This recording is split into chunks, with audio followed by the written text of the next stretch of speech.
me know if you can see me and hear me well. All right. Thank you for having me today. I am the academic liaison at MathWorks, and I lead our AI initiative in Edu. So today, I would like to spend a little bit of time talking about our approach in helping educators worldwide to teach AI with MATLAB and Simulink, which are the two families of tools by MathWorks. And really our goal is to prepare students with their skill sets for the growing AI workforce. So I don't think it really needs too much of my words to tell you today we see AI applications in all fields of science and engineering. But I do want to say that rather than designing just a robot arm, we now need to think about a complete assembly line with hundreds of robot arms, like the animation just showed. And if you think about it, if one of them fails, the entire assembly line must be stopped. So this is where machine learning and specifically predictive maintenance can be very powerful.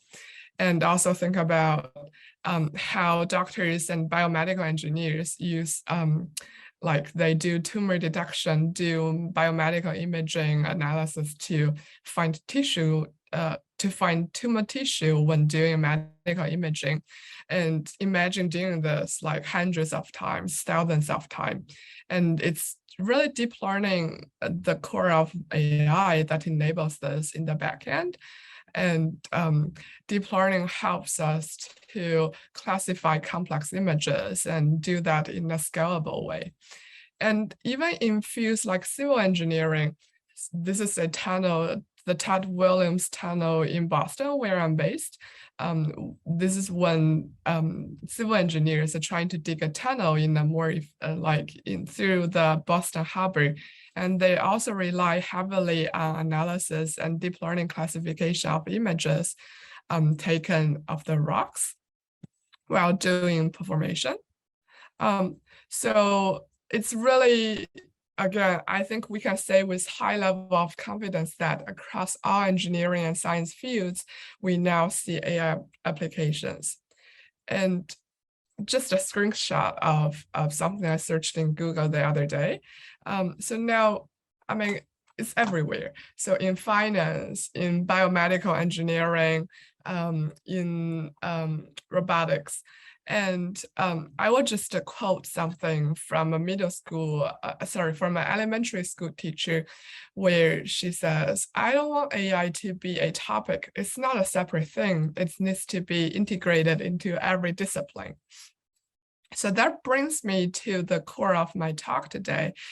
Are students really prepared for the growing AI workforce? What are the gaps between the skills of new graduates and what the industry requires? Throughout the talk, those are the two questions I want to address, and hopefully by the end of the talk, you'll have a better idea of MathWorks' view in that. So just want to share a survey performed by the ASWE, American Society of Engineering Education. They performed a survey in 2020 among new engineers. The goal was to identify gaps between the skills acquired in an academic program and the workshops.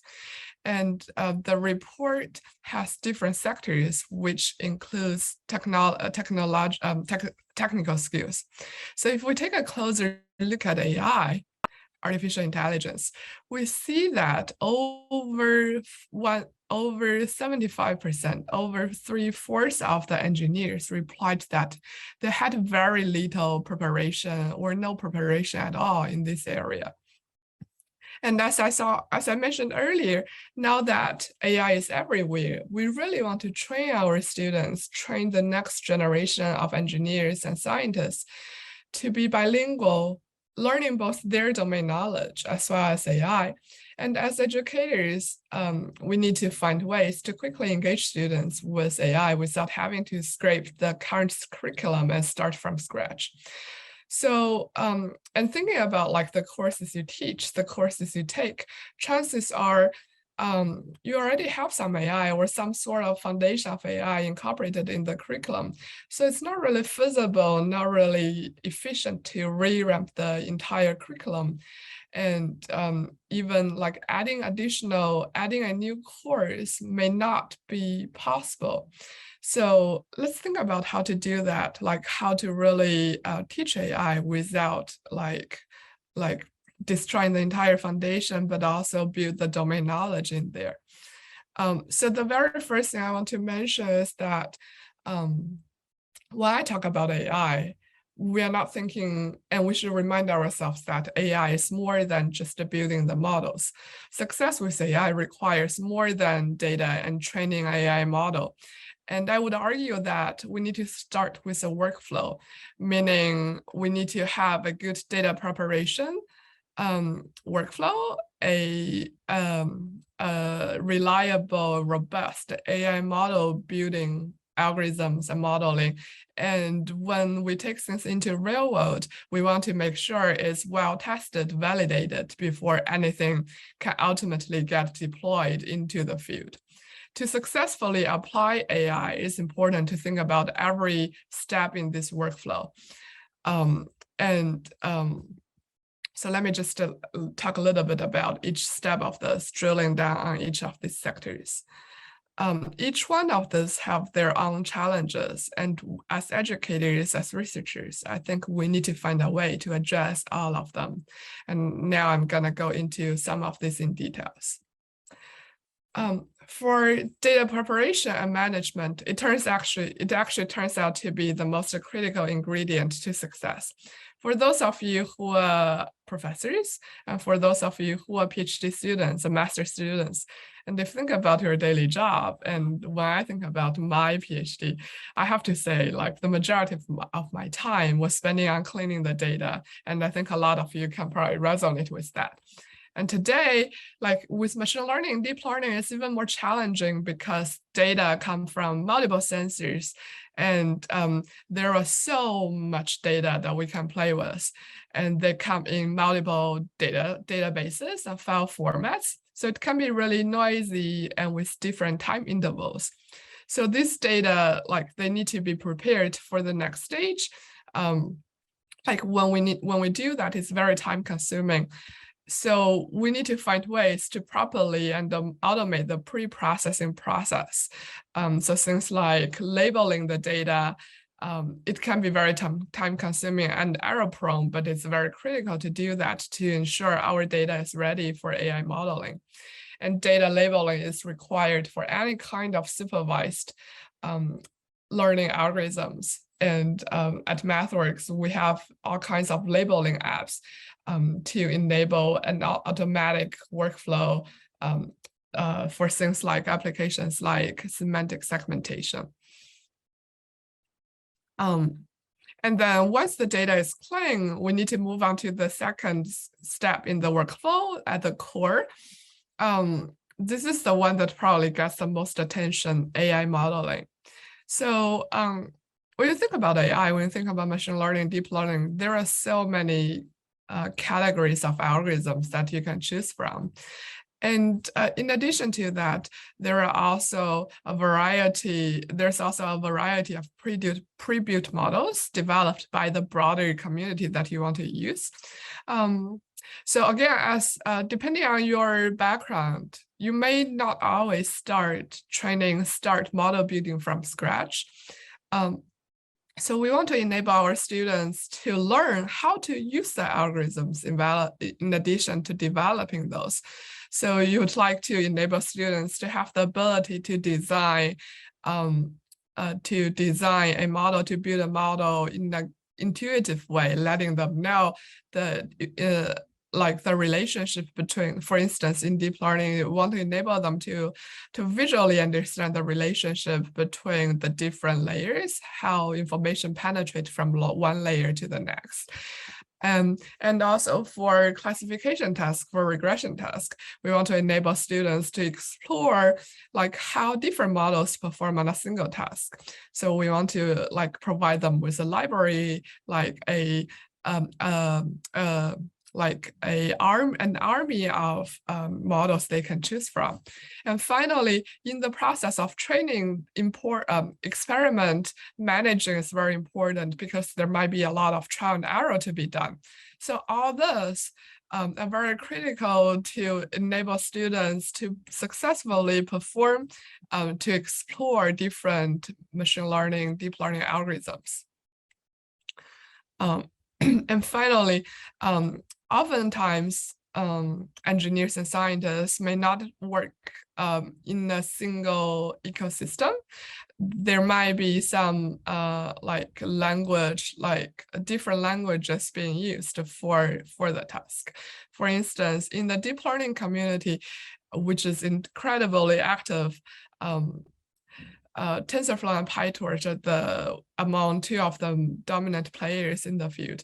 And at Mathworks, we enable people to import and export TensorFlow and PyTorch models from or to MATLAB and communicate with other frameworks. And this is very powerful in the way that people can stay in the language they're familiar with, but still has no barrier communicating with people using other frameworks. And moving on to the part of simulation and test, consider like AI models have to be incorporated into a large system to be useful. And consider automated driving. There's a lot of algorithm work around designing perception algorithms that can collect data from multiple sensors and fuse those data into an understanding of what surrounds a vehicle. Engineers and scientists can combine sensor fusion, control logic, vehicle dynamics, and visualization components along with their AI models for simulation scenarios. And the integration of these algorithms for localization, path planning, agent and environment management, and controls can be tested in a simulation before deployment. And especially for applications like this, for autonomous driving, for example, it's not really cost prohibitive. I mean, it's cost prohibitive. It's very difficult to do that in real world. You just cannot afford any failure before you can confidently deploy your system into real world. And this is where simulation is very critical and very important before we put anything out. And finally, by the end of the workflow, when everything is working properly, we do need to deploy the model somewhere, either if it's embedded or an enterprise system. We want to be sure AI models developed are in production.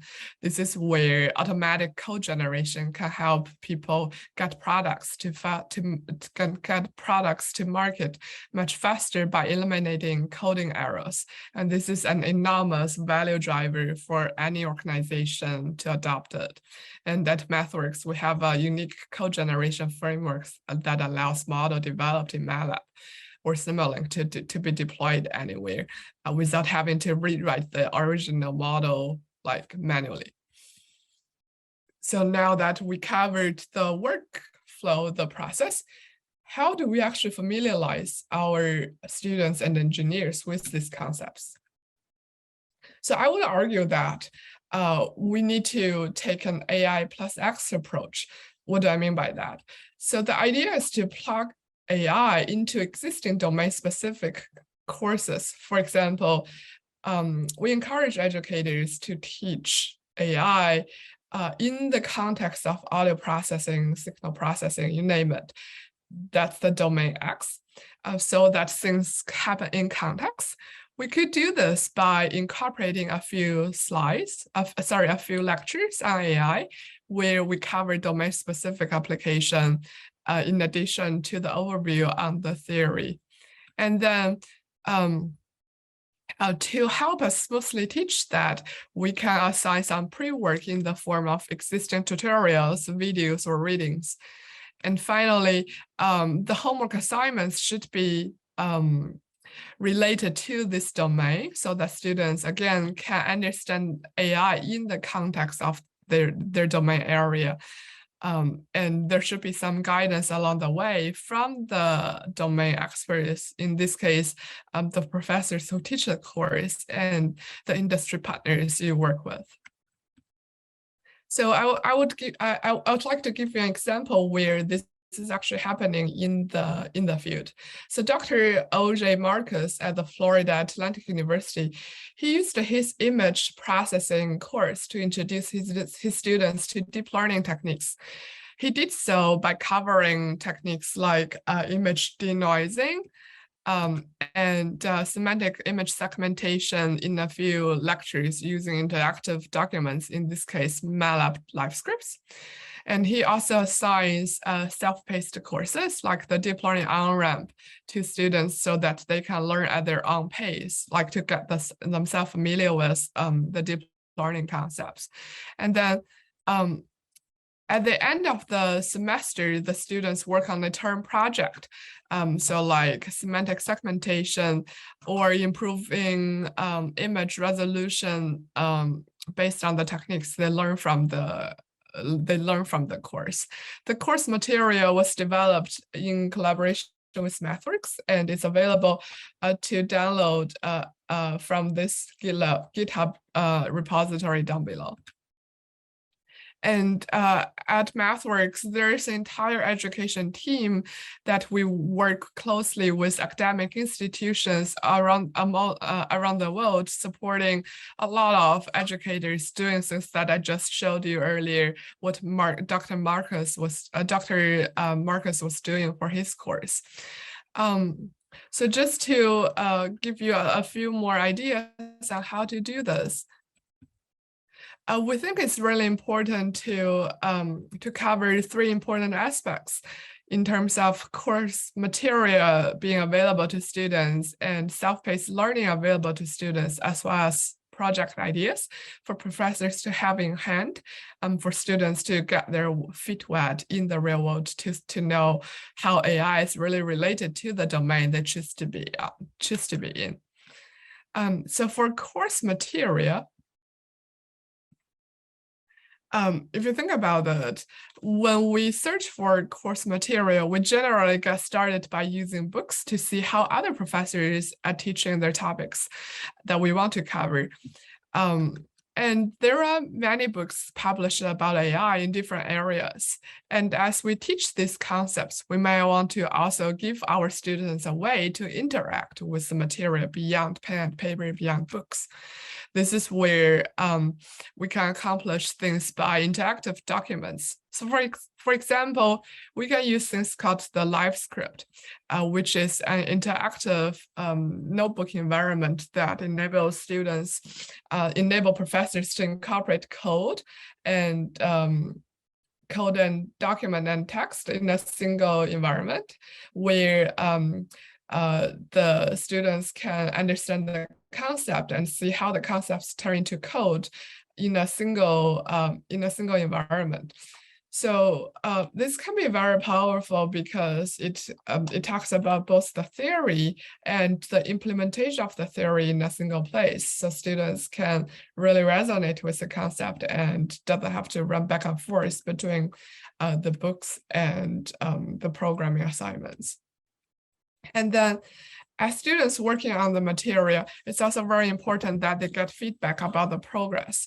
And AI courses tend to be very large. So we want to enable professors and TAs to be automatically grade the homework assignments. And MATLAB Grader is a tool that we have at MathWorks to enable that. And I have a colleague, Jeff Albertson, who's delivering a grader session at the conference later today. So I would encourage you to attend that to get a more feel for MATLAB Grader. And also importantly is self-paced learning. So just attending the lecture is not enough for students to get familiar with the content. And we want to enable students to learn about concepts at their own pace by providing a few free training resources on different aspects within AI, not only on mathworks.com, but also on popular platforms like Coursera. And finally, let's say at the end, towards the end of the course, when students are really familiar with all the concepts, we want to give students a chance to practice. So there's nothing that nothing like making mistakes, and learning from said mistakes is more powerful. This way, our students get more motivated and retain better the information by being active participants in their learning. So again, we want to give them a chance to play with the data and do trial and error and explore different methods. And we would also want them to get a chance to play with hardware to really see how things are done in real world, not just being students, but also being engineers, like treat them as engineers and give them hands-on projects to play with hardware and see how software, how AI gets embedded into hardware platform. So here's one place where we have a list of real-world industry relevant projects proposed by experts in different trades. AI is one of them, and at the core, we are enabling students to learn about industry trends and solve a project of real industry relevance. And you will also Dr. get. Wang, you have 2 minutes. Sorry to interrupt you. Yeah. I have 2 more slides. So we want to have the technology leaders to give some guidance to students. So I will just give you an example to see to illustrate why this is important. So this is a case where in Bosch, India, they realized that the new graduate students coming into their company required up to a year to be trained to have the skill set needed to be efficient in work. So to make things easier for Bosch, to also benefit the university, they actually decide to create a whole new university course to teach the skill needed, partnering with a local university in India and MathWorks to develop a suitable curriculum. And this gives the student an opportunity to build their practical experience. And this is a quote by one of the students in the program. And he mentioned by the course he took, it was a turning point in his understanding of the world of engineering. And in doing so, it also enables Bosch to quickly ramp up their engineers to be efficient at work. So I will end the presentation with the slide here. I think for AI to be effectively taught to students, it's an effort between academia and industry. At the core, academic research enables the discovery of fundamental algorithms. But in collaboration with industry, we really help all the ideas to be commercialized and go into production. And then as industry adopt the technology, they enable undergraduate education to include all those technology. And as students learn about new technology, find the gaps, it then pushes the academic research to be advanced. So I would just end that and say it's a group effort. It's like a community effort for everything to be successful. Thank you. Thank you, Dr. Wang, for your wonderful presentation. It was really very informative. Especially you actually described the process of AI, like from data pre-processing to model building, model simulation and testing and deployment. So let's see, is there any question from participants or attendees? I have 1 or 2 questions for you. So let's check, is there any question? So just ask a question from me, okay, so so MATLAB was really it's not new, right? So when I was my undergraduate students before almost 20 years back, I used to use MATLAB. And later, you see, I started my programming course with C programming, then I learned Java, then start with MATLAB. And later, what we found that R become very popular. Then recently, Python and Julia become very popular. So for now, you see that Python community is very strong. Even Jupyter, say Google Colab is very common. Jupyter is very common. Even the community, they are talking about Python, TensorFlow. Even there is another language called Julia computing. So they're organizing different events. to actually build the community. So my first question to you, so I don't have any idea about Simulink, so I just explored the sites and know about the Simulink today. It's a really wonderful system. So how actually you are promoting like MATLAB or Simulink to the community, like especially the machine learning community? Yeah, so that's a great question, and thanks for that shouting out. So, as you probably know, MathWorks is a global company, so we have offices all over the world, and there's an entire team of engineers facing dedicate their time supporting education, like academic customers. So MathWorks does a lot of private and public workshops and seminars at local universities and at academic conferences. So we do a lot of AI seminars and workshops that way.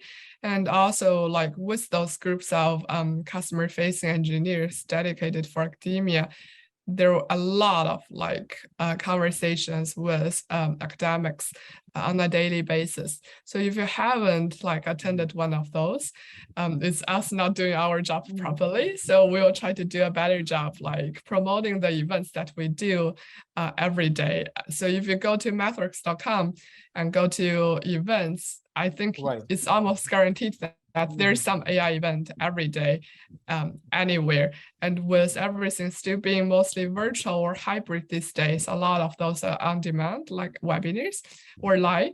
And you can, that's one way that you can see how MathWorks does things. And again, it's very likely that your institute already has access to MATLAB and Simulink as part of the license, which is already free to you.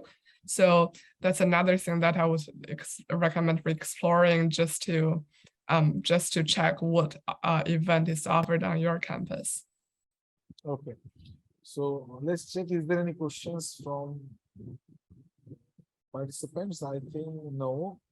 Okay, so participant, feel free to ask questions. So you can use chat or you can raise your hand. So any options you can apply. So Dr. Wang, so it's say for example, so I attended to JuliaCon conference and they claim that Julia is 10 times faster than Python. So what about MATLAB? Like, let's say for example, that nowadays we are actually dealing with the big data, and processing big data is one of the challenge, and how fast we can actually process the big data.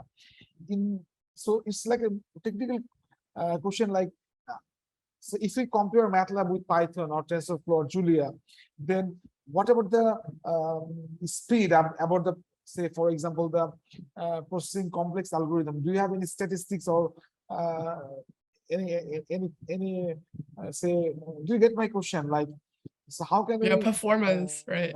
Right, test the performance among these languages? So MATLAB is a programming language, right? So for intelligent computing or for machine learning AI, so all these are the programming languages.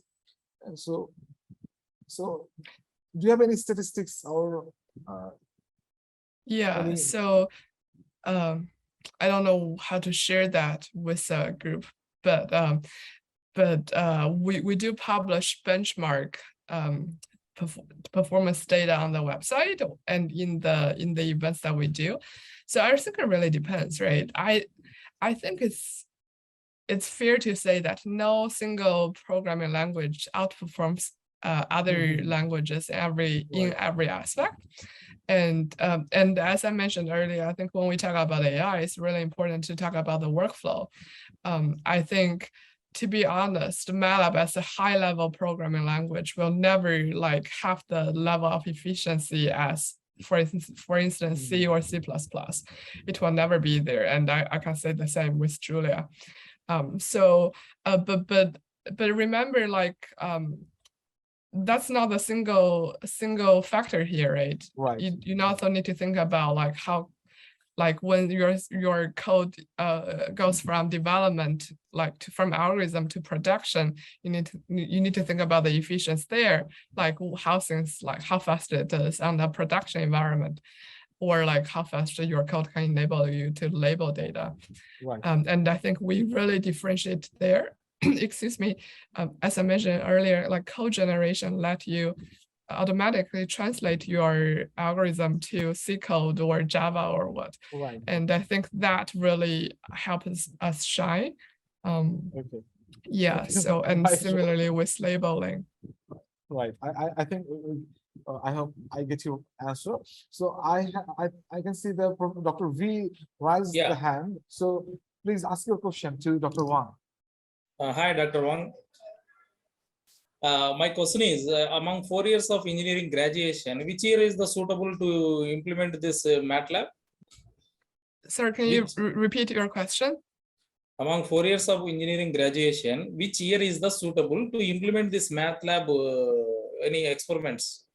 All 4 years. So Yeah. it depends, right? Like so for MATLAB specifically, I think it can be incorporated into the curriculum at any stage, from intro to programming, where you talk about like I mean, not just MATLAB, but also AI. I think AI should even be part of intro to programming, so that students know like what AI is as soon as they enter a university.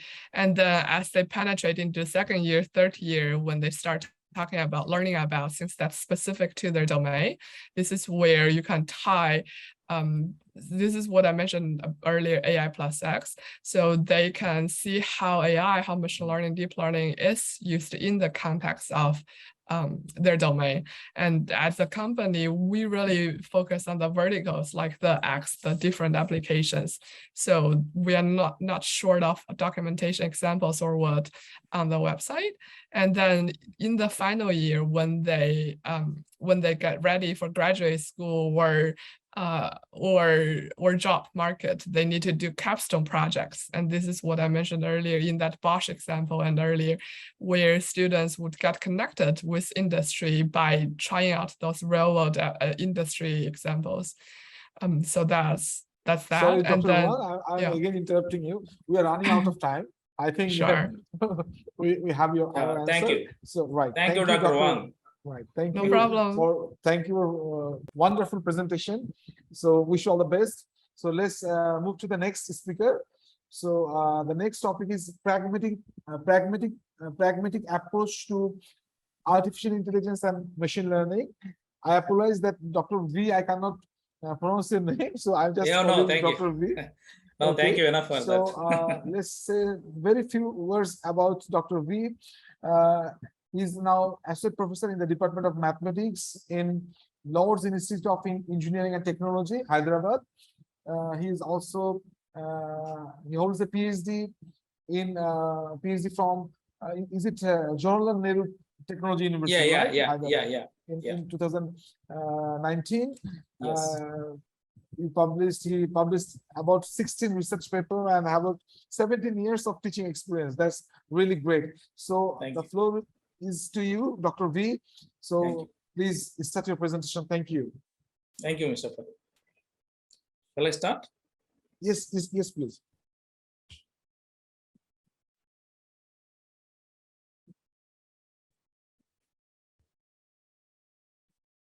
Is it visible, Mr. Farid? Yes, we can see Okay. your slides. Right. Thank you. Good evening, everyone. The lovers of OBE, Infor OBE.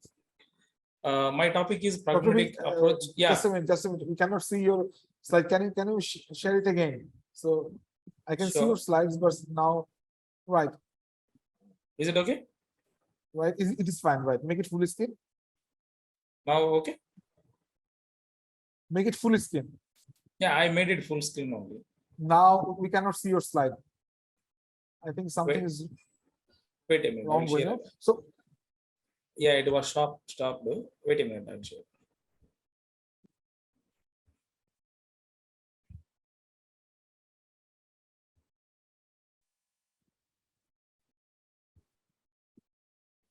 Now, is it okay? Yeah. I hope it is good. no, Full screen I Okay. shared. so don't make it full screen. I think there's something goes wrong. So just share the presentation. Yeah.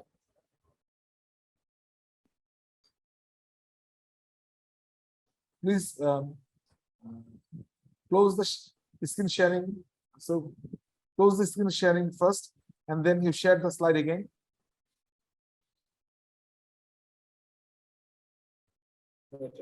Stop share.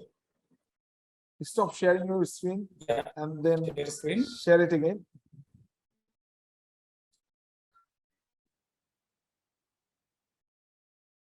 Wait a minute. Sir, kindly minimize the screen so you can continue without the full screen.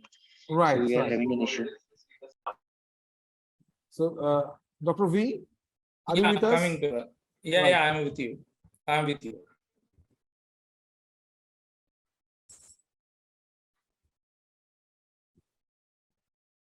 Now is it okay? No, I can't see your slides. So Khalid, can you see the slides? Or The slides are not visible. Kindly share your screen again. Sir, please share your screen directly.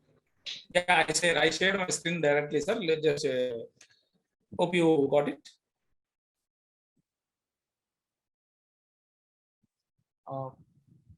It is visible. MD Farid visible and No, Dr. no, Jain. No, no, not yet. not yet. Not yet, right? So stop sharing your screen and then share your screen again. Let's see what happened. Right. Now share your screen. Now. And you don't need to maximize your presentation. Give me a minute. I'm on that. Right. Share your presentation. Now, Oh, is it share. okay? No. On my screen, it is visible. It is going on. I'm seeing my phone, Khalid Hamid sir, and Diwan, and my screen.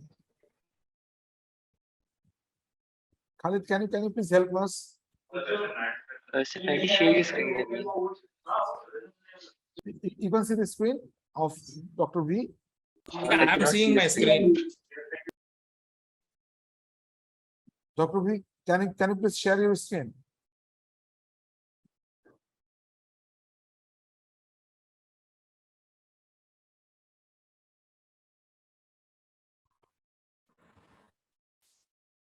Hello.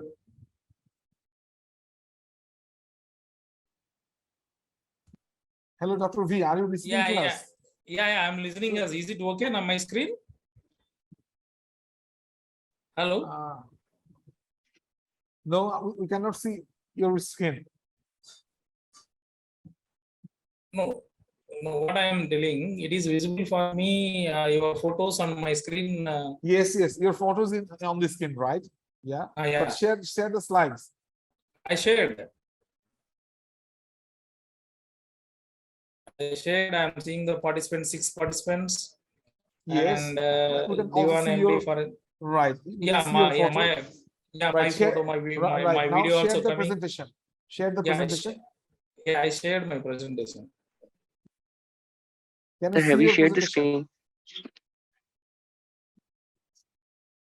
I already shared my presentation. Yes. As we have some problem with Dr. V, so I think we can start with your one, and within the time Dr. V will fix the problem, right? So let's introduce Dr. Just a minute, Dr. Shahid Naseem.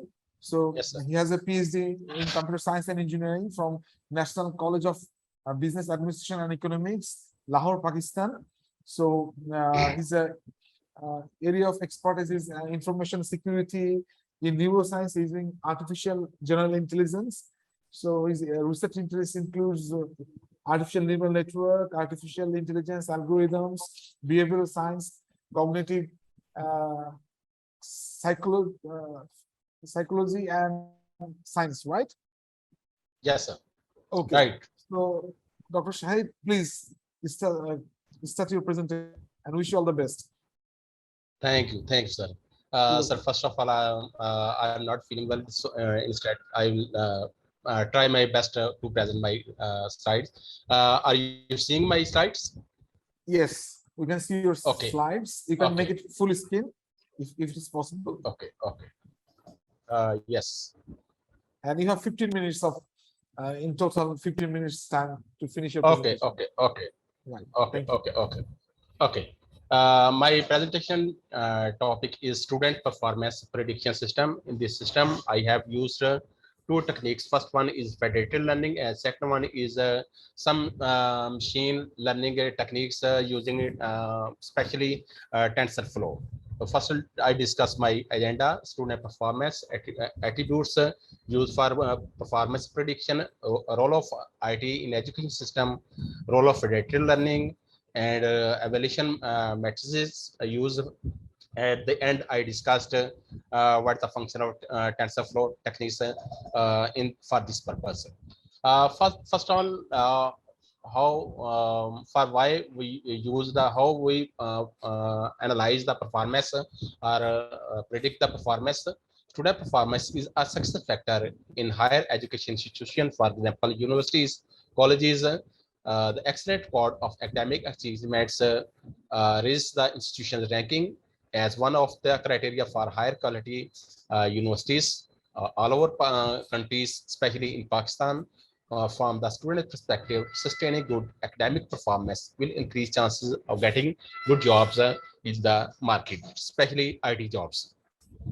Predicting and analyzing the performance of students is essential to assist educators to identify weaknesses and enhancing the academic scores on the basis of their assignment, their quizzes, midterm, and final term. Although there are other parameters, for example, class performance, but I have take only 4 parameters, means midterm exam, final term exam, assignments, and quizzes. The main reason behind this is the lack of the research of exploring different prediction methods and key attributes that influence the student academic performance. I have used here 7 attributes. First one is demographic, for example, gender, age, nationality, academics, internal assessments, communication, behavior in class, psychological, family, person attributes. Here is a graph shown in the form of publications. I had take 5-year data on the basis of on the left side shown the number of publications. For example, at MPhil level, and the right side is shown the percentage for the publication in each year. At in C in 2015 there is only 5% publications, and in 2019 there is 45% publications in academia or in the university. A graph also depicts the up and down due to some reason. For example, in last 2 years there is a COVID problem, so most of the students are not present in institutes. That's why they cannot perform as in the presence of teachers and students. Attribute student performance prediction: 18 of the 13 articles have used demographic attributes such as genders. The main reason we can see mostly the females are most preferred to in presence or publications. But the here in our country there is a big issue is the funding issue. So most of students, although they are good in publication, but they can't share their paper, they can't publish their paper due to the funding problems. That is a big reason.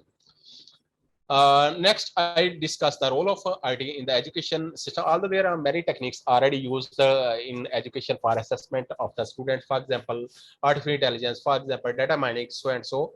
The use of information technology in the education system can assist institutions in collecting a lot of the students' data from different sources like web-based education system and intelligent tutorial systems, online mock courses, seminars, and webinars. All these electronic methods can provide a set of data related to the student's marks, progress, and attendance. The gathered data should be analyzed properly for predicting exact or grading the data.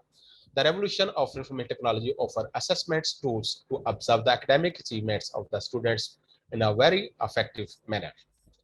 Here is I dealt a model for analyzing the data. On the left side, I have two parameters for one of teacher and one of the student. First of all, teacher assign some activity to the student, a student perform activity, and the response share to the teachers. And in the middle, there is parameter that there are some modules that are processing data. Learning parameters are also defined. On the right side, there is performance analysis interface. First one, performance evaluation, performance validation, and there are clustering means grouping the data or segregate the data. At the bottom level, I show the probability how much we have achieved the or predict the students. If the prediction is null at our level, then there is more learning is required. At the end, we have assigned the grades for each students. Later, we discuss the federated learning for analysis purposes. There has been sufficient research in the privacy-related aspects of machine learning and large-scale data processing. Data is gathered at the centralized machine where training on the entire data takes place, as I have shown in the previous model.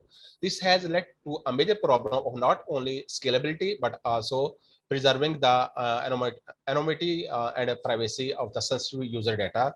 The basic role of each institute is that to protect the data so that nobody can access the data without the permission of the institutes. Predictive learning, because of the feature that makes it highly suitable to train models collaboratively while preserving the privacy. Predictive learning model not only maintains privacy, but it's also fast and allow deployment at scale even with the low compute mobile devices. We can use mobile and other devices instead of the laptop and desktop systems. Here is algo for data learning. I don't like to explain if someone has any problem. Later on, I will discuss it. It's the explanation of the previous model. Evaluation matrix, we perform five-fold cross-validation on each data set and randomly select 20% of the students in the training set at each iteration. To evaluate the prediction performance, we use the area under the rock cover as I have previous flowchart or diagram. There is I shown 2015 to 2019 data at the below this curve. We use this purpose. In the flow chart shown above, random guessing will result in an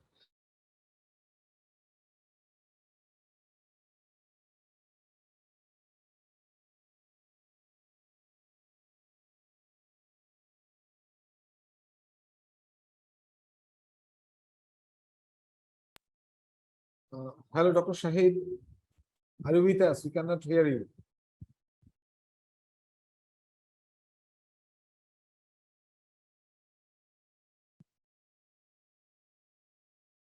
Hello, Dr. Shahid.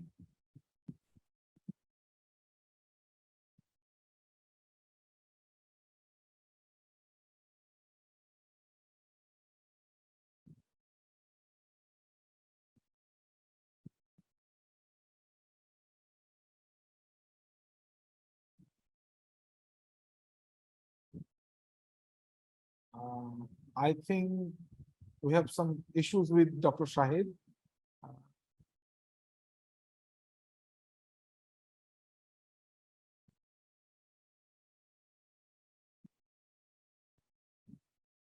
Let's wait for a few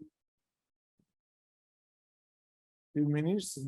I think Dr. Shahid has some issues.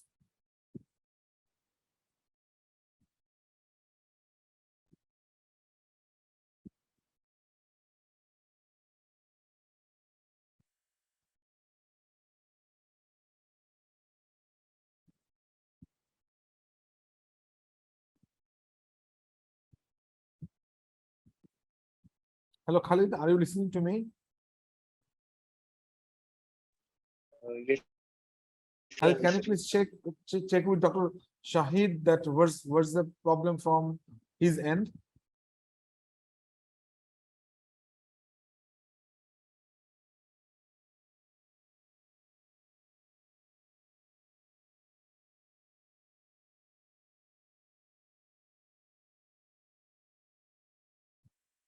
Yes, we are waiting for him.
I'm asking organizers to what to do. Should we wait for Dr. Shahid or move to the next speaker? Because we don't have enough time. We are running out of time.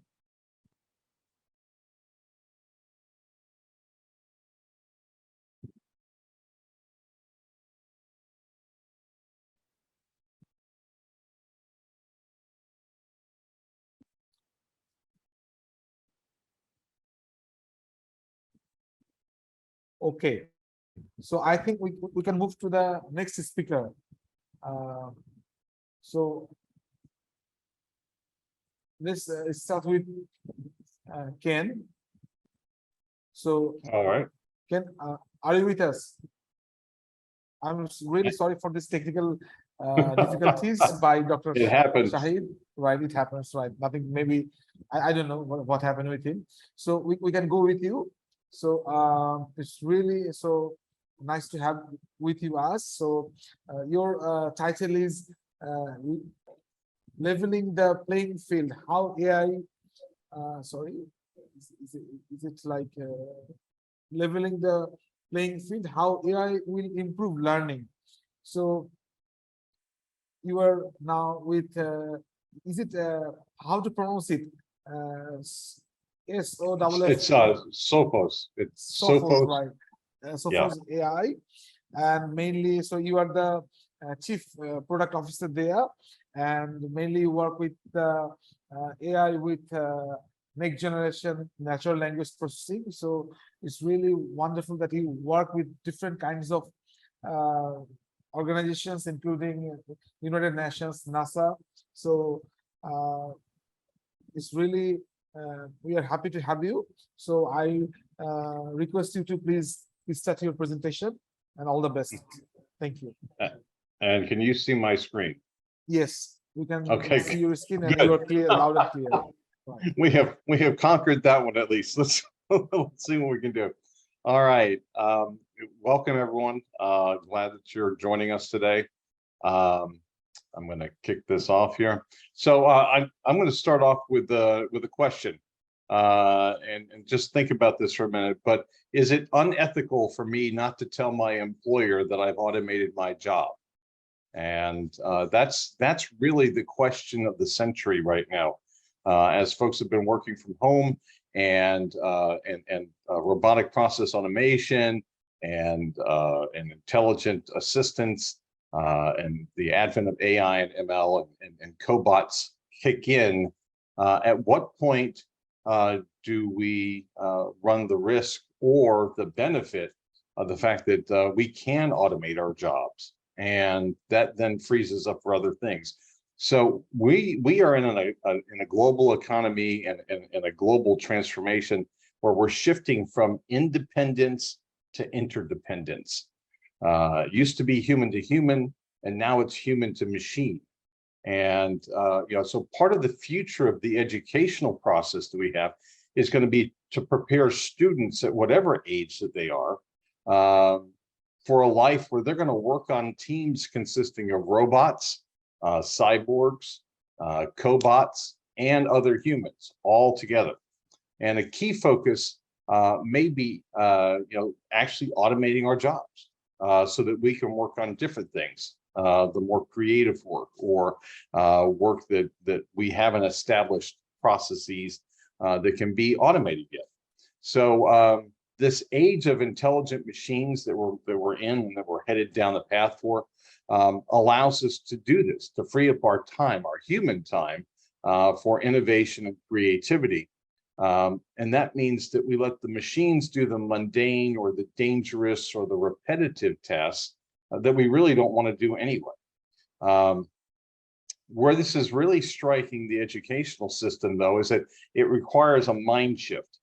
And because we're having an interesting situation where we have to redefine the nature of what we're calling work and productivity and education or learning or training or whatever bucket you want to put it under. It also is forcing us to redefine our approach because we have a growing shortage of qualified teachers around the world.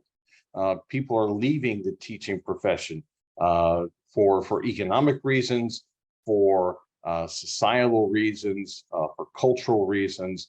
And so we have to find a way to augment those teachers and to assist them so that the best teachers can reach a broader audience.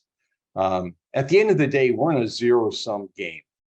It is critical that humans work because if we eliminate human workers, there will be no one left to buy the products that the robots are creating. So it's in everyone's best interest that we figure out how to make this work. So how do we level the playing field? That's what this is all about. I realized after my daughter graduated from college last summer that I could relive her entire life before I retire twice. And I could reinvent myself. And that's a good thing because AI and the technologies associated with AI are forcing us to change how we look at all this work and the role that I'm playing, that you're playing, that everyone's playing in the future. We currently have 6 generations in the workforce. That's if you include the kindergarten group that sells things on Etsy and is really the next up and coming set of CEOs. And that's going to require all of these students, and I'd say lifelong students, to reskill themselves 5 to 10 times in their lifetime in order to be able to keep up with the changes in AI, in robotics, and just what we need as a society. And so we need a next normal career cycle. If you're in the new normal, you're behind already. So we need a next normal career cycle, and that includes the educational process that goes with it. There is a prevailing idea that educational transformation resulting from the insertion of AI is going to be the answer to the teacher shortages. We'll just replace the teachers with artificial intelligence. Well, that's not going to totally work. There's a lot that teachers add to the equation. And I'd rather think of it as a partnership where you have some of the work being done by AI and ML and a lot of it being done by teachers, but maybe at a smaller scale, but to a broader audience. We already know that virtual schooling works as long as you have someone there to act as the coach and mentor and support agency to the student or students to help them apply what they're being taught from the broader lecture mode. So we already have AI and ML acting as our personal assistants, and we have robotic process automation in some, at various degrees right now. So Some of this is not new. Matter of fact, we've been working with this for over a decade now, and some of it even longer if you look at robotics in manufacturing. What's changed now is that it's happening at a much smaller, localized scale, and it's affecting everyone. Everyone is taking advantage of it, and they don't even necessarily know that that's happening. Now, if you take that a little further and you add AI vision and augmented reality lenses that have heads-up displays and a direct connection to IoT devices that provide real-time data input. And then you have an audio feed, so it can be talking to me while I'm doing things. And perhaps a full body haptic feedback suit, which by the way, they do have now, with AI to help process all of this data into meaningful and actionable items. And you'll start to see where this could be headed. And this can start at any age. So imagine the generation that's starting now at kindergarten being empowered and augmented with this level of technology. The next logical progression kicks in when you add physical enhancements. So, at Transhuman Resources, an organization I founded, we've been thinking about this problem for a decade. And we're already seeing things like exoskeletons implemented for heavy lifting and giving the ability to walk back to spinal cord injury folks. There are interchangeable prosthetics for amputees.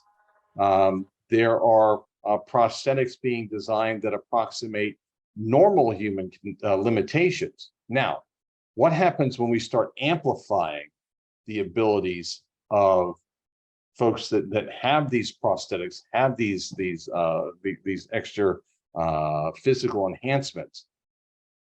That's only limited by engineering. Right now, we're doing it, but we're limiting it in some cases, I think, on purpose, because we don't want to necessarily scare people into what's about to happen. And at some point in the very near future, we're going to have to face the ethical ramifications of non-physically challenged individuals requesting modifications in order to remain competitive in the workplace. That means they may physically alter their bodies to be able to do more things.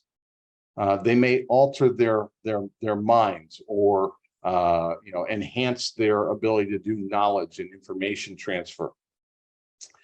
These are things that used to be science fiction, and now it's happening. I mean, let's face it. If I was a kid and I had to compete with another peer that has an Open Bionics, that's a great little company that's making prosthetics, an Open Bionics Iron Man arm, I might ask my mom to replace my arm with it as well, especially if the robotic arm comes with interchangeable parts and can really enhance what I can do. I've already seen situations where children ask Alexa to solve math problems or spell things for them when they're working on their homework. That's enhancements. That's augmented intelligence. I mean, think about this. Kindergartners today are going to graduate from high school in 2034.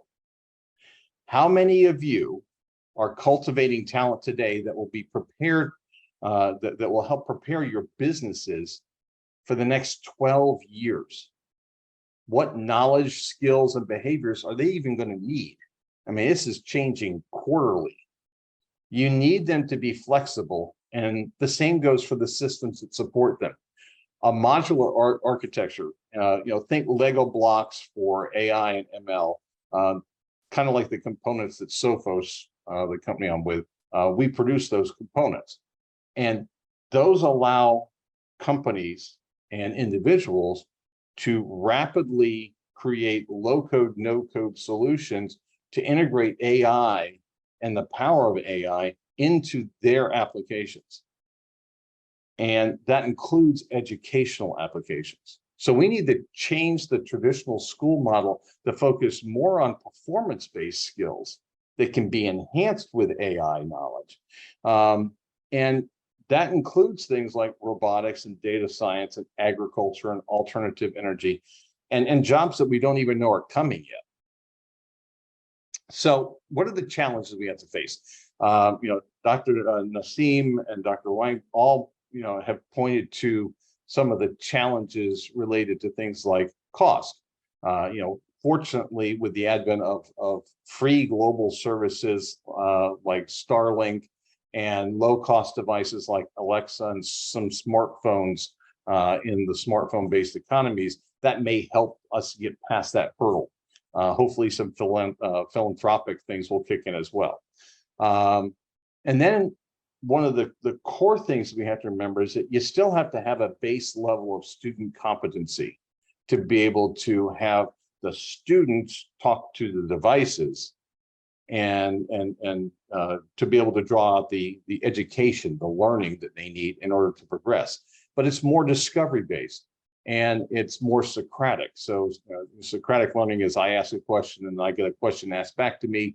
And by this exchange of questions, I learn about things. It's a discovery mode of learning. So AI allows us to do that a little easier even than with instructors, because AI never gets tired of being asked the same question, or maybe the same question, but a different way. And AI never, AI will adapt to the way students are asking questions. And so it's vital that we initially train the machine learning, the supporting the AI for this on a broad range of subjects, so that kids, when they're asking the questions, and even adults when they're asking the questions, have that broad base of knowledge. That takes time and data, lots and lots and lots of data, and a method for continuously retraining by interacting with the students and feedback loops. Unfortunately, there's a resource shortage on data scientists right now and machine learning experts. And that's where low code, no code component solutions come into play.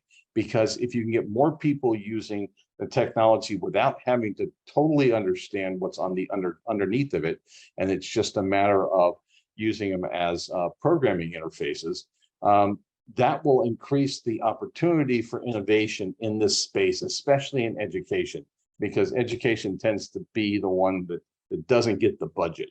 Then we got to conquer the accuracy of natural language processing.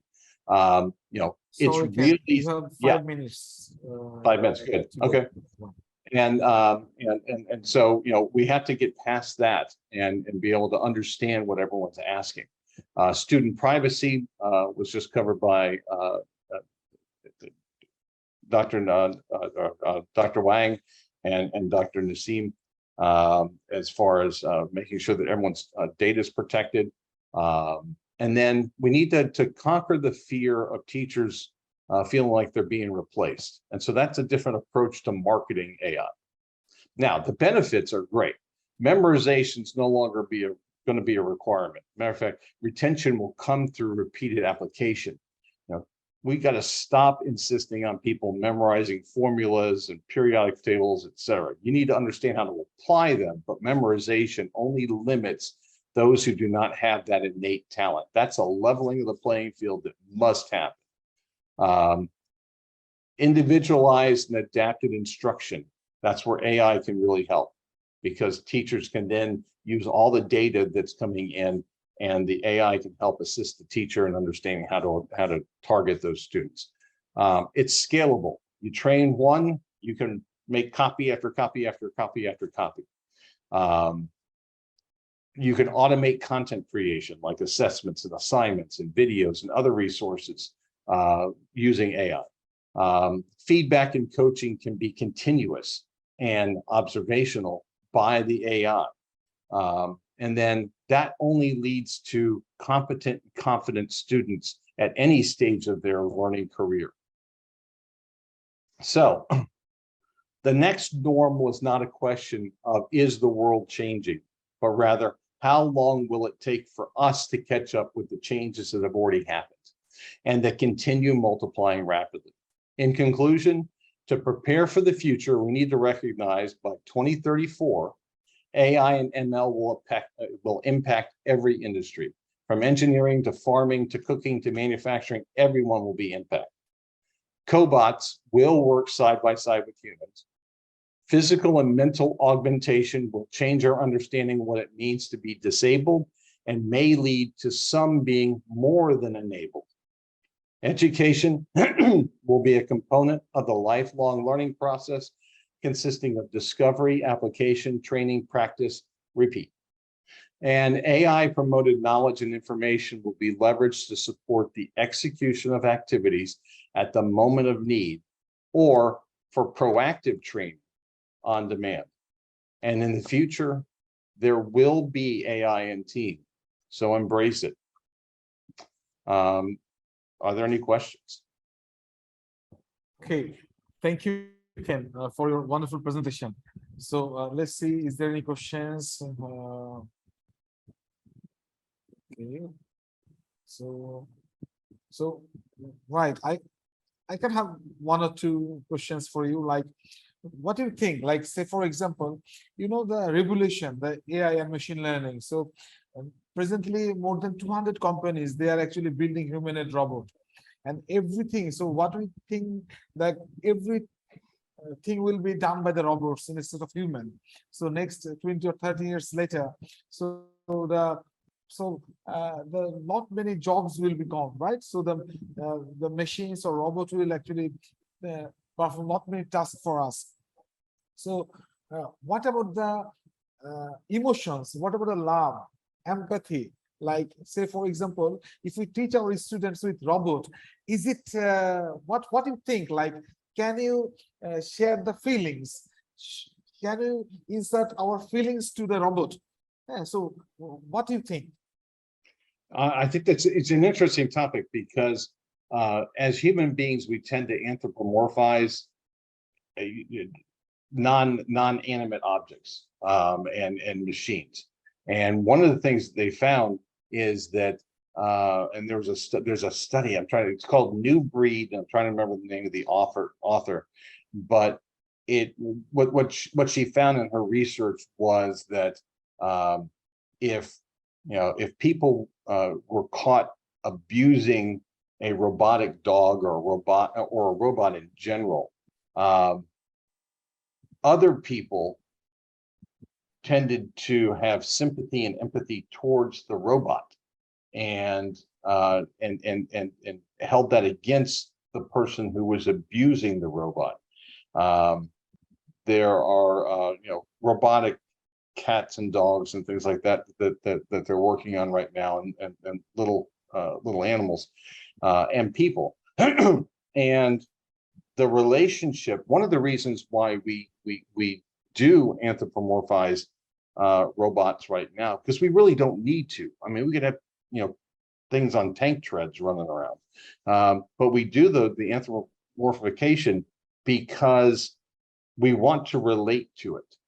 There is an innate aspect of humanity that we want to relate to things, and that's why emotional expressions and the ability for the robots to be able to detect emotions from us, sentiment and other things, is so that we can have that level of communication that is not not verbal only. It's a subconscious level of communication, because there's a lot of things we do from a behavioral standpoint that help other people or robots determine our intent and what's really going on. So I think that's going to just keep expanding. I don't think it's going to get less. Okay, so any questions from the participants or other speakers? If you have any questions, please feel free to ask to Ken. Okay. Okay, so Ken, you see the nowadays the online teaching, like say for there are many online teaching modules are available, right? And most of the times that we can see the teachers are not the physical the person. It's like a humanoid robot or something like say Autobot or chatbot or something. So what is the effect? So we are the older generation, so we actually used to have the books, the physical books, but nowadays you see the present generation, they are most addict with the digital device like iPad, their laptops, and you can see the change. Like they can't, the young generation, the present generation, they can't actually freely mix or communicate among them. They sometimes they feel shy because of they are always with their electronic device. But in our case, actually, we used to play football, or we used to play in a group. What do you think? What will be this kind of effect after 20 years? Like when we'll be no more in this world, but the next generation, they'll be like us. What will be the effect? What do you think? I personally think that the removal of what we considered traditional childhood from the equation is a drastic mistake. We made it a point with our kids that they spent most of their time out of the house, in the woods, running around, doing imaginary things that they would construct in their heads. Even when they were reading, we like books in my house, and because there's something now. I also, they also read technical journals and stuff like that on iPad and on the computer, but there's a difference, especially when it's like a biography or a fictional book. There's a relationship you have with a book, a physical book, that you don't have with a digital book. And the other thing that worries me a little bit about books in general is that a massive EMP strike, and we've wiped out the new Library of Alexandria is gone. And while having tangible books, those are things that have a physical presence that have a longer lifespan. So I think that there are things that both sides benefit from. But I think that we need to make a conscious effort to not get rid of that. Even while we're going into the metaverse and things like that, that is not the same thing as playing outside. So I put it into these buckets. We have reality, augmented reality, virtual reality, and whatever comes after that. It's okay to flow between them.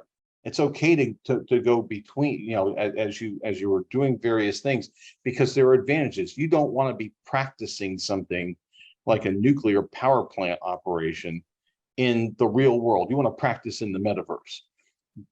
But you need to have that span of eventually you got to get back to reality and work on the real thing. So that's where I think that there's a beautiful opportunity for us as the older generation to act as coaches and mentors. That's that cycle that I had. When you retire, you should be going, especially today because lifespan is so long, you should be going back to the kindergarten through 12, the K through 12 age, and inspiring that generation to do the things that got you to where you are, and then add to it. And that's the power we have. That's the human factor, by the way. That's the part where as humans we can do that. We're not locked into the digital age totally. Thank you Yeah. again for your presentation and for your time. So thanks a lot indeed. So you can stop sharing your presentation. So we have Dr. Shahid Nasim with us again. I start from where I left off. I use the machine learning techniques. The machine learning techniques have been applied in the academic domain where big data is available to represent student population and wide selection of student attribute for as data points. The ML offers opportunity to make the useful prediction along with the federated learning. Here is the use. some criteria defined. First one, population. I use the student at degree level, means at undergraduate, graduate level. Intervention machine learning approaches. Outcomes mean of important attributes, accuracy, and predictive approaches. Context mean university and academic institutes. Later on, I discussed the TensorFlow. What's the role of TensorFlow? It's part of the deep learning, means the machine learning approach. In this paper, research on how to use the TensorFlow artificial intelligence engine for classifying student performance and forecasting their grading is studied. With the rise of artificial intelligence and deep learning applications, AI engines such as Google TensorFlow for pattern recognition has now been rising to importance. Pattern means, as I discussed, midterm, final term assignments and quizzes of each students. On the basis of we are grading all the students. TensorFlow engine, the number of intermediate nodes and number of deep learning layers are adjusted and compared. Dr. Shahid, you can skip these slides, right? Okay. Here it discuss at the left side we use input and center we have waiting. At the right side we have output in the form of y and x. At the bottom we use a formula wx plus b and is equal to pi. Y and b is some other parameters used for giving output or ranking. TensorFlow using some formula, some techniques for iteration range. It means input cost. There is no cost, and later on x input, y is output, and in this way we can calculate or predict the student performance. You have last minute, using Dr. that. Shahid. Yes, sir. Yeah, it's the last Okay. slide. Okay. After the model is trained, the following code is TensorFlow is run using this formula. At the end, with conclusion, at the last, it is observed that it's not always true that the deep learning model is a more number of hidden layers, the more accurate will the result. There is an optimal point at required to be tested and identified. For learning rate, a higher learning rate would be helped to the speed up to the convergence of the train model. Thank you, sir. It's my presentation. If there is question, please. Okay, so we are actually running out of time because Yes, sir. so right, I just ask one or two questions to you.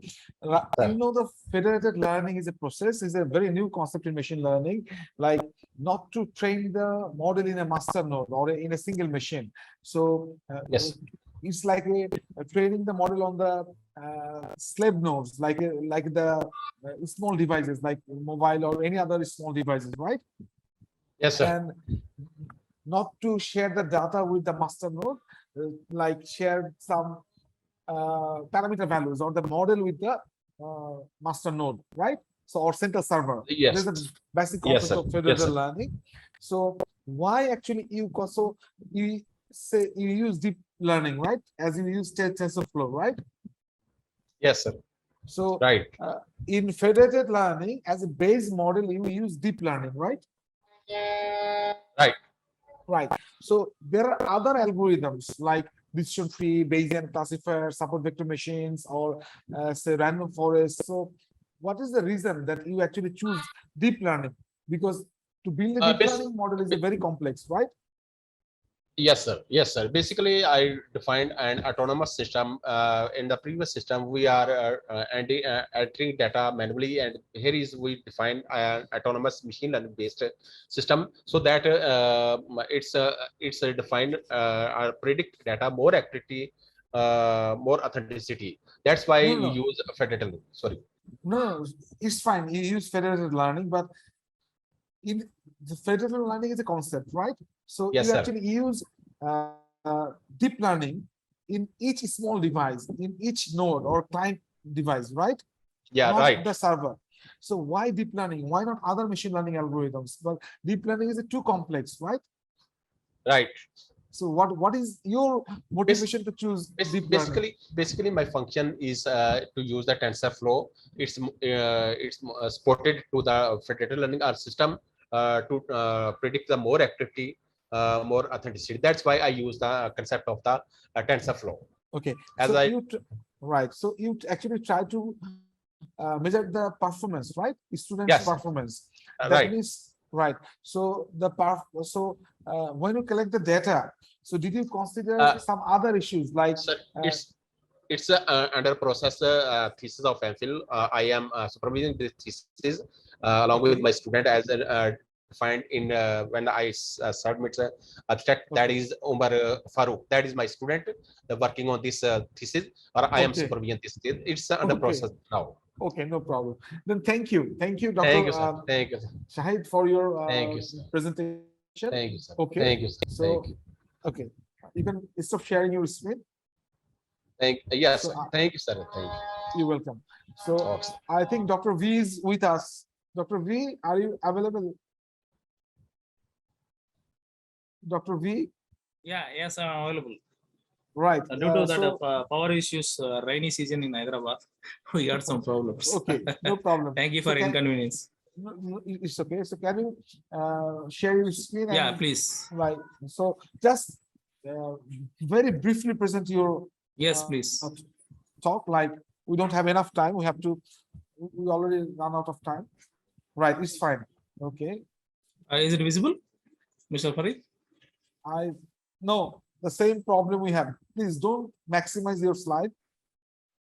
You It's don't okay. need to maximize. No need to it. maximize. Now, is it okay? Right. Is it fine? Right. Please Thank you. carry on. Right. Yeah, I'm Dr. V. Naganjelu. Welcome to all the people of lovers of the OBE from worldwide.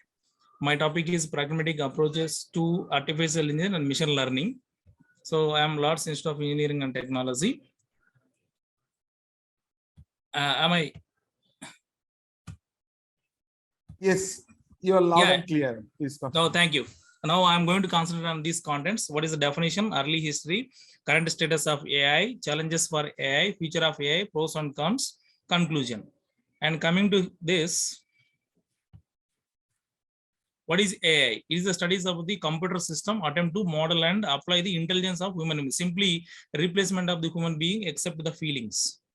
And early history, one of the famous mathematician, 1950, he worked on the title Computing Machinery and Intelligence that asked the question, can machines think? In 1956, they got some answers sponsored by John M.C. Carthy. That's what, yes, it may possible. So what is the current status? So without this artificial intelligence, no one is running. That is the mobile phones, especially Alexa, Siri, Cortana, video game characters, GPS, voice recognition, and robotics. And these are the symbols, visualizations or images of that Google Now, Siri, Cortana, all the things. Now, what are the current challenges? Computing power. How can we compute this power of the AI? How can we tolerate the power? Intuitive thinking, judging power. So judging power, actually, we will take as a human being, we can take, but nowadays the machine is not able to take the without giving input. That we have to concentrate more and more. And what is the future? We developed from here to here, and we are going to connect with the missions by the artificial intelligence. And these are the advantages and disadvantages. The main disadvantage I want to concentrate. Many advantages are there, but the main disadvantage is there here. Humans may become depend on missions totally in future. Like I'll say, what is the approach we have to do? As a student of my AML, artificial intelligence machine learning, I used to suggest my students, you have to work like this by, what is that? This is the way. Deep learning is the subset of machine learning. Machine learning is the subset of artificial intelligence. If you follow this order, then only we can work our new robotics or new artificial intelligence will come into the world. Otherwise, that objects may not come into the world. Am I audible, sir? Please continue. You have last 1 minute. Yeah, and then students has to concentrate first how they can approach. They have to approach to the C language and coding. Then only it is possible. There's a device divisor, commercial applications, media player, antivirus software, and embedded applications. These sensors, how the cars are working, reverse gear, and all the things. Already Dr. Wang and Chandrayaan 2, because of this miscommunication in India, Chandrayaan 2 was failed. And this in the 400 meters before the landing, there is no communication between that Earth planet and the Chandrayaan, so that mission was failed. This type of miscommunication should not come by the artificial intelligence. So that we should learn with first deep learning, then machine learning, then you should go for artificial intelligence. So here the conclusion I want to say, the study and design of intelligent agents where an intelligent agent is a and the science and engineering of making intelligent machines. That's what artificial intelligence. Thank you. Thank you, Dr. V. So you quickly wrap up your presentation. Thank you. So Thank you for your the very cooperation. basic questions to you, just to know, Please. like AI and machine learning, they're performing the same thing, like Yeah. so both AI and machine learning try to mimic the humans. So what's the Yes. basic difference? Like say in generally, if someone asks you like, what's the basic difference between AI and machine learning? AI and machine learning, AI is the similar to think about the human beings, but how object is working by using machine learning.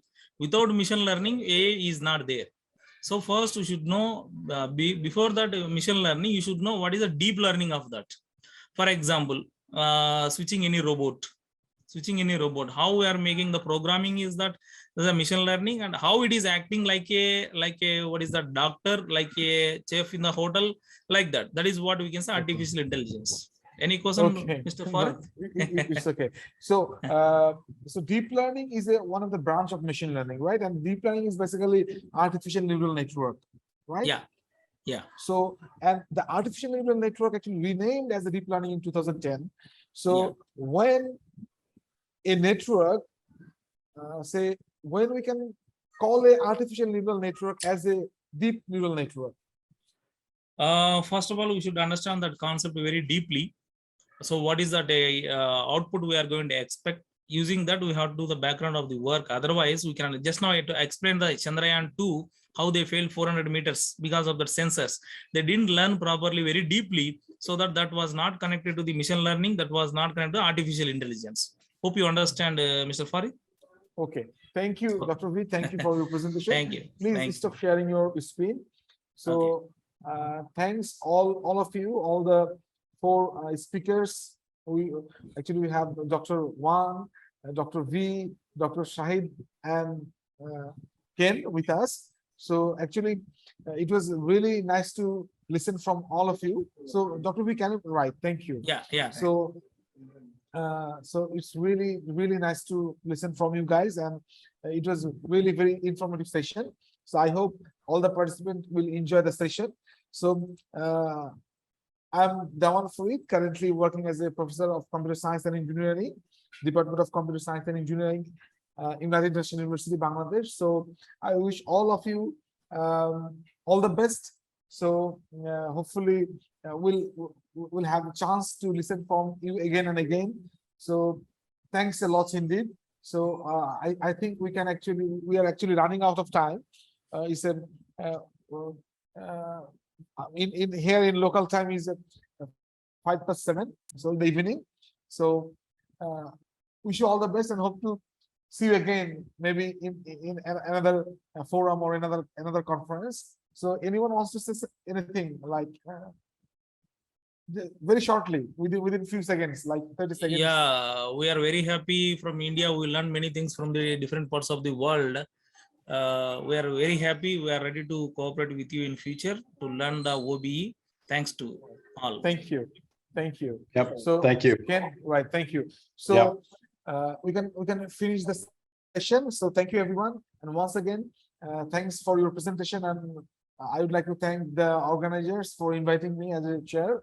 So wish you all the best. Take care everyone. Bye bye.